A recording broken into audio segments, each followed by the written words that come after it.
सोचिए, आप भूखे हैं, बुखार में तप रहे हैं, पैर कीचड़ में ढंस रहे हैं और पीछे से कोई आपकी ही सांसों की आवाज गिन रहा है कि आप कब गिरेंगे। यह सिर्फ एक कल्पना नहीं, बल्कि 1942 के उस भयावह दौर की कड़वी सच्चाई थी, जब ब्रिटिश साम्राज्य की रीढ़ टूट रही थी और लाखों लोग मौत के मुंह से भाग रहे थे। और अब एक असहज सवाल, अगर उस रात एक छोटा सा पहाड़ी राज्य दरवाजा बंद कर देता, तो क्या आज इतिहास में मित्र राष्ट्रों की वापसी शब्द ही नहीं होता। यह कहानी सिर्फ युद्ध की नहीं, बल्कि मानवीयता, देशभक्ति और एक ऐसे राज्य की है जिसने अपने सीमित संसाधनों के बावजूद इतिहास का रुख मोड़ दिया। 1942 ब्रिटिश सेना के लिए यह साल शर्म, धुएं और चुप्पी का साल था। मलाया गिर चुका, सिंगापुर गिर चुका और फिर बर्मा। जापानी सेना बिजली की तरह आगे बढ़ रही थी, अपनी अजेय शक्ति का प्रदर्शन कर रही थी। अचानक एक पूरी सभ्यता पीछे हटने लगी। यह सिर्फ सैन्य वापसी नहीं थी, बल्कि एक विशाल मानवीय पलायन था। सिर्फ सैनिक नहीं, आम लोग भी, बच्चे, बूढ़े, घायल, नर्सें, अफसर, मजदूर, हजारों नहीं, लाखों की उम्मीद एक ही दिशा में भाग रही थी। यह ब्रिटिश साम्राज्य के इतिहास की सबसे बड़ी और सबसे दर्दनाक वापसी थी, जिसने उसकी शक्ति और प्रतिष्ठा को गहरा आघात पहुंचाया। और उस दिशा का नाम था घना जंगल, ग्रीन हेल। यह कोई रास्ता नहीं था, बस किसी पुराने कदमों की लकीर थी, और बारिश उसे भी मिटा देती थी। इस घने दलदली जंगल में हर कदम मौत का बुलावा था। यहां एक पल के लिए सोचिए, आपको क्या ज्यादा मारता, दुश्मन की गोली या भूख, हैजा, मलेरिया और लगातार गिरती बारिश। इन बीमारियों ने हजारों लोगों की जान ली जो युद्ध के मैदान में नहीं मरे थे। आप जवाब मन में रखिए, क्योंकि आगे एक चीज आपको परेशान करेगी। अब कल्पना कीजिए, भारत बर्मा सीमा के पास लोग ऐसे जमा हैं जैसे कोई टूटे बांध के सामने पानी। प्रशासन बिखरा हुआ, व्यवस्था लगभग शून्य। ब्रिटिश अधिकारी जो कभी अपनी दक्षता के लिए जाने जाते थे, अब खुद ही हताश और असहाय थे। इसी बीच कुछ लोग हवाई जहाज से बच निकलते हैं, पर ज्यादातर उन्हें पैदल ही निकलना है। यह एक ऐसी स्थिति थी जहां हर व्यक्ति अपनी जान बचाने की जद्दोजहद में था। एक खुला सवाल, अगर मदद नहीं मिली तो यह रिट्रीट नहीं, स्लॉटर बन जाता। सही है ना?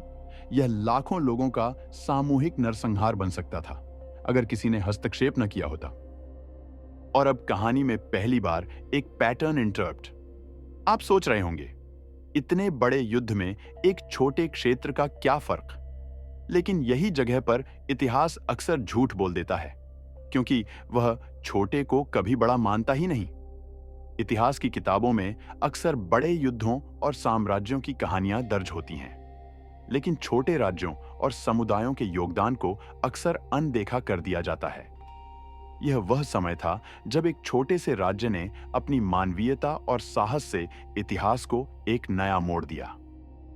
जब बर्मा की तरफ से यह मानवीय सुनामी सीमा पर पहुंची, तब सामने एक घाटी थी, और उस घाटी का नाम सुनते ही आज भी कई बुजुर्गों की आंखें भीग जाती हैं।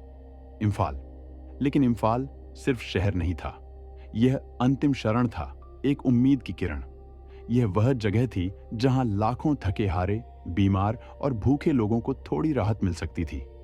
और उसके पीछे जो व्यवस्था खड़ी हुई, वह किसी साम्राज्य की नहीं थी, वह स्थानीय लोगों की थी, जिन्होंने अपने दिल और घर के दरवाजे खोल दिए। अब मैं नाम लेता हूं मणिपुर। मणिपुर उस समय एक रियासत था जो ब्रिटिश राज के अधीन था, और जिस घड़ी बड़े बड़े साम्राज्य घबरा रहे थे, उसी घड़ी एक राजा, महाराजा बोधचंद्र सिंह, अपने सिंहासन से उतरकर सच में मैदान में आ गया। यह लाइन सुनकर कुछ लोग हंसेंगे, राजा ने क्या किया होगा? लेकिन रुकिए, यहीं से असली ट्विस्ट शुरू होता है। महाराजा बोधचंद्र सिंह ने न केवल अपने लोगों को एकजुट किया, बल्कि ब्रिटिश प्रशासन के साथ मिलकर एक अभूतपूर्व राहत अभियान चलाया। कागजों में लिखा है कि राहत शिविर जनवरी-फरवरी 1942 से ही बनने लगे, यानी संकट आने से पहले किसी ने संकट की गंध पकड़ ली थी। यह महाराजा बोधचंद्र सिंह की दूरदर्शिता और उनके प्रशासन की तत्परता का प्रमाण था। और फिर राज परिवार खुद भोजन बांट रहा था, बीमारों की देखभाल कर रहा था। अब जरा सोचिए, एक युद्ध के बीच जब अपने ही संसाधन दबाव में हों, तब हजारों अनजान लोगों को खिलाने का मतलब क्या होता है? यह दान नहीं होता, यह प्रशासनिक युद्ध होता है। एक ऐसा युद्ध जहां मानवीयता सबसे बड़ा हथियार बनती है। और इस युद्ध के पीछे एक मशीन थी, मणिपुर स्टेट दरबार। स्थानीय प्रशासक, दरबार सदस्य, लोग जिनके नाम आम किताबों में नहीं दिखते, उन्होंने सैन्य अधिकारियों के साथ मिलकर वो किया जो ब्रिटिश व्यवस्था अकेले नहीं कर सकती थी। स्थानीय सहयोग को प्रोग्राम में बदल दिया। उन्होंने भोजन, आश्रय, चिकित्सा सहायता और परिवहन की व्यवस्था की, जो उस समय की परिस्थितियों में एक चमत्कार से कम नहीं था। यह मणिपुर के लोगों की संगठनात्मक क्षमता और अदम्य भावना का प्रतीक था। अब दूसरा पैटर्न इंटरप्ट। युद्ध में गोली चलाना आसान है, लेकिन भूखे पेट को शांत करना, भीड़ को संभालना, बीमारी रोकना, यह असली युद्ध है। और इसी युद्ध का सबसे अनदेखा हथियार था खेत। हाँ, खेत। एक अभियान चला, ग्रो मोर फूड। सुनने में पोस्टर जैसा लगता है, लेकिन सोचिए, इम्फाल घाटी में अचानक सैनिकों के विशाल दल, शरणार्थियों की भीड़ और ऊपर से युद्धकालीन महंगाई। अगर खाना नहीं तो फ्रंट लाइन नहीं, अगर खाना नहीं तो अस्पताल नहीं, अगर खाना नहीं तो सड़कें भीड़ से जाम और सेना की सप्लाई ठप। अब आपसे एक सवाल, क्या आपने कभी किसी युद्ध की जीत को आलू और सब्जी से जोड़ा है? क्योंकि यहां वही हुआ। मणिपुर के किसानों ने अपनी जमीन पर अतिरिक्त फसलें उगाईं ताकि हजारों लोगों का पेट भरा जा सके। रिकॉर्ड बताते हैं, सिर्फ एक अवधि में सब्जियां, आलू, फल, कोयला, मुर्गी, बत्तख, अंडे भारी मात्रा में सैन्य जरूरतों के लिए जुटाए गए। यह सिर्फ सप्लाई नहीं थी, यह लॉजिस्टिकल चमत्कार था। और मजेदार बात, इतिहास इसे अक्सर फुटनोट बना देता है, जैसे युद्ध केवल बंदूक से चलता हो। हल्का सा हास्य समझिए, अगर युद्ध सच में सिर्फ बंदूक से चलता तो सबसे पहले पेट को डिसआर्म करना पड़ता। अब कहानी का तीसरा मोड़, और यह थोड़ा डरावना है। घाटी में राहत का काम चल रहा था, पर पहाड़ों में एक छाया युद्ध शुरू हो चुका था। ब्रिटिश कमांड समझ गया था, अगर जापानी आए तो नियमित सेना हर जगह नहीं पहुंच सकती। तो एक स्टे बिहाइंड नेटवर्क बनाया गया, वी फोर्स। यह शब्द याद रखिए, क्योंकि असली रहस्य यहीं दबा है। वी फोर्स का सिद्धांत खतरनाक था। दुश्मन पीछे आ जाए तो भी हम पीछे से उसकी आंख और कान बनेंगे। यह एक गुरिल्ला युद्ध रणनीति थी, जिसमें स्थानीय ज्ञान और साहस का उपयोग किया गया। लेकिन इस योजना की आत्मा थे स्थानीय लोग, नगा, कुकी, तंगखुल, वो लोग जिनके लिए जंगल मैप नहीं, घर होता है। इन समुदायों ने अपनी जमीन की रक्षा के लिए अपनी जान जोखिम में डाली। अब दर्शक से तीसरा सवाल, अगर आपका घर ही युद्ध का मैदान बन जाए तो आप किसके साथ खड़े होंगे, सत्ता के साथ या जमीन के साथ? और याद रखिए, यहां जवाब एक जैसा नहीं था। यही बात इस कहानी को और भी इंसानी बनाती है, क्योंकि मणिपुर में सब लोग प्रो ब्रिटिश नहीं थे। कुछ लोग आजादी के सपने से प्रेरित होकर INA, आजाद हिंद फौज और जापानी संदेशों की तरफ झुके। वे ब्रिटिश शासन से मुक्ति चाहते थे और उन्हें लगा कि जापानी सेना इसमें उनकी मदद कर सकती है। कुछ कुकी समूहों में पुराने घाव थे, 1917-19 की यादें, जब पहले भी जबरन श्रम भर्ती ने विद्रोह की आग लगाई थी। तो यह कोई एक रंग की कहानी नहीं, यह रंगों की लड़ाई है। डर, उम्मीद, बदला, देशभक्ति और सिर्फ जीवित रहने की इच्छा। यह मणिपुर के लोगों की जटिल पहचान और उनके संघर्षों को दर्शाता है। अब चौथा पैटर्न इंटरप्ट। इतिहास अक्सर कहता है किसने किसका साथ दिया, पर असली सवाल यह है किसने किसे बचाया। और कभी कभी आप किसी को बचाते हुए भी अपने लिए एक नया भविष्य बचा रहे होते हैं। मणिपुर के लोगों ने न केवल ब्रिटिश सेना और शरणार्थियों को बचाया, बल्कि अपनी जमीन, अपनी संस्कृति और अपने भविष्य को भी बचाया। अब आते हैं उस आदमी पर जिसके बिना यह कहानी अधूरी है, मेजर रालिंगनाओ बॉब खाडिंग। पहला मणिपुरी जिसने किंग्स कमीशन पाया, और 1942 में उसका मिशन था उखरुल क्षेत्र में प्रतिरोध संगठित करना। लेकिन यहां जो हुआ वह केवल सैन्य रणनीति नहीं, सांस्कृतिक रणनीति थी। खाटिंग ने समझा ब्रिटिश स्टाइल आदेश पालन यहां नहीं चलेगा, तो उसने अपनी वर्दी वाला अंदाज छोड़ा और तंगखुल योद्धाओं के मोहॉक जैसे पारंपरिक स्टाइल में खुद को ढाला।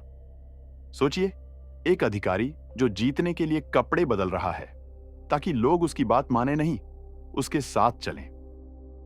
और फिर एक संख्या आती है जो अक्सर लोगों को चौंका देती है। लगभग 5,000 तंगखुल पुरुष उसके नेतृत्व में वी फोर्स में जुड़े। यह कोई छोटी भर्ती नहीं थी, यह पहाड़ों में एक चलता फिरता इंटेलिजेंस नेटवर्क था। वे कबाव वैली तक दुश्मन की हलचल देखते, रास्ते पहचानते, घुसपैठ के ट्रैक पकड़ते और हां, कई बार घात लगाकर हमला भी करते। अब आपसे चौथा सवाल, अगर दुश्मन आपके जंगल में घुस रहा हो और आपके पास रेडार नहीं, तो क्या आप इंसान को ही रेडार बना सकते हैं? यहीं पर मणिपुर के पहाड़ मानव सेंसर बन गए। और अब एक और खुला लूप। 1944 में शांग शाक जैसी जगहों पर जो देरी हुई, जिसने आगे इम्फाल रक्षा को सांस दी, उसके पीछे भी यही नेटवर्क था। वी फोर्स ने जापानी सेना की प्रगति को धीमा कर दिया, जिससे मित्र राष्ट्रों को अपनी रक्षात्मक स्थिति मजबूत करने का समय मिल गया। लेकिन असली कीमत क्या थी? रुकिए, यह हिस्सा बाद में और भी भारी लगेगा। अब कहानी का सबसे लॉजिस्टिक्स वाला दृश्य, जो फिल्म जैसा है लेकिन असल है। 10 मई 1942 इम्फाल पर पहली बमबारी और अचानक सड़कें भरने लगी। कभी आपने डर को सड़क पर बहते देखा है? लोग भाग रहे हैं और सेना उसी सड़क से उल्टी दिशा में जा रही है। यही वो पल होता है जहां एक गलती पूरे फ्रंट को गिरा सकती है। और इसी बीच डिमापुर इम्फाल रोड, एक ही नस। अगर यह नस जाम तो बचाव जाम। कहा जाता है कि एक मौके पर 10,000 प्लस शरणार्थी इसी रोड पर बिना भोजन परिवहन के बह निकले और तब एक अधिकारी ओटवे ने आगे आगे भोजन डंप रखवाए ताकि भीड़ भूख से वहीं ढेर न हो और सड़क साफ रहे। यह सुनने में ठंडा लगता है, पर सोचिए, यह निर्णय हजारों जिंदगियों और पूरे सैन्य मूवमेंट के बीच खड़ा था। अब पांचवां पैटर्न इंटरप्ट। युद्ध में हीरो वही नहीं होता जो सबसे ज्यादा गोली चलाए। कभी कभी हीरो वह होता है जो सही जगह पर एक बोरी चावल रख दे। यह मणिपुर के लोगों का निस्वार्थ योगदान था, जिसने अनगिनत जानें बचाईं। और अब आसमान की तरफ देखिए, कोयरेंगी एयरफील्ड, इम्फाल मेन। 1942 में यह सिर्फ एयरफील्ड नहीं, जीवन रेखा था। कई शरणार्थियों के लिए यह पहली जगह थी जहां उन्हें लगा अब शायद बच जाएंगे।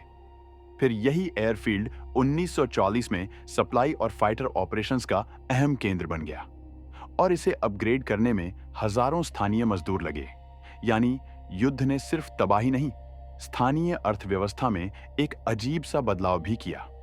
स्थानीय लोगों ने इस एयरफील्ड के निर्माण और रखरखाव में महत्वपूर्ण भूमिका निभाई, जिससे यह युद्ध के प्रयासों के लिए एक महत्वपूर्ण केंद्र बन गया।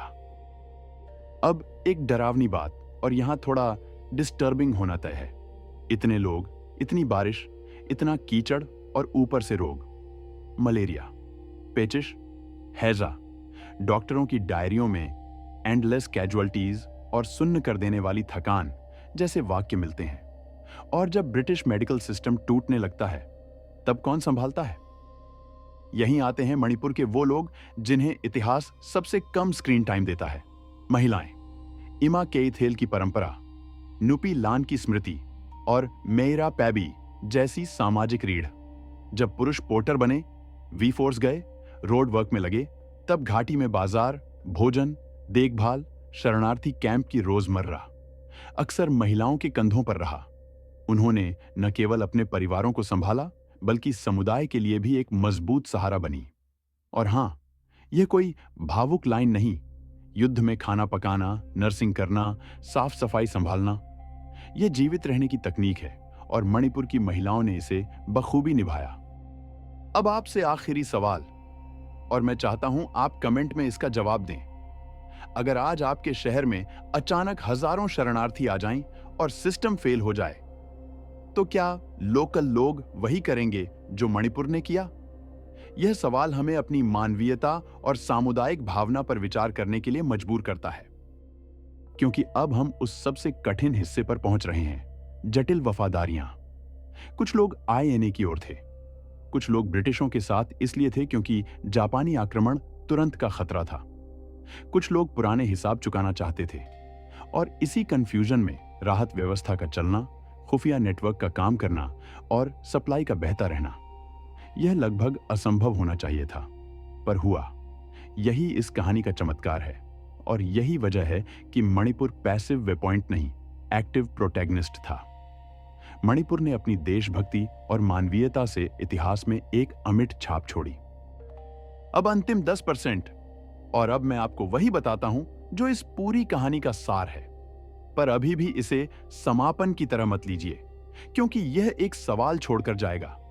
अगर 1942 में मणिपुर ने शरणार्थियों को न संभाला होता, अगर खेतों से खाना न जुटता, अगर वी फोर्स के स्थानीय नेटवर्क ने पहाड़ों को आंख कान न बनाया होता, अगर कोयरेंगई जैसे ठिकाने रिसेप्शन और लाइफलाइन न बनते, तो 1944 में इम्फाल कोहिमा की दृढ़ रक्षा शायद इतिहास में ही नहीं होती। यानी जिस पल को हम जापान की भूमि पर सबसे बड़ी थल पराजय की शुरुआत मानते हैं, उसकी नींव 1942 के उस भूखे, भीगे, डर से कांपते काफिले ने रखी। और उस काफिले को जिस जगह ने संभाला, वही असली हिडन हीरो है। अब आपकी बारी। आपके हिसाब से मणिपुर की इस भूमिका को इतिहास में उतनी जगह क्यों नहीं मिली?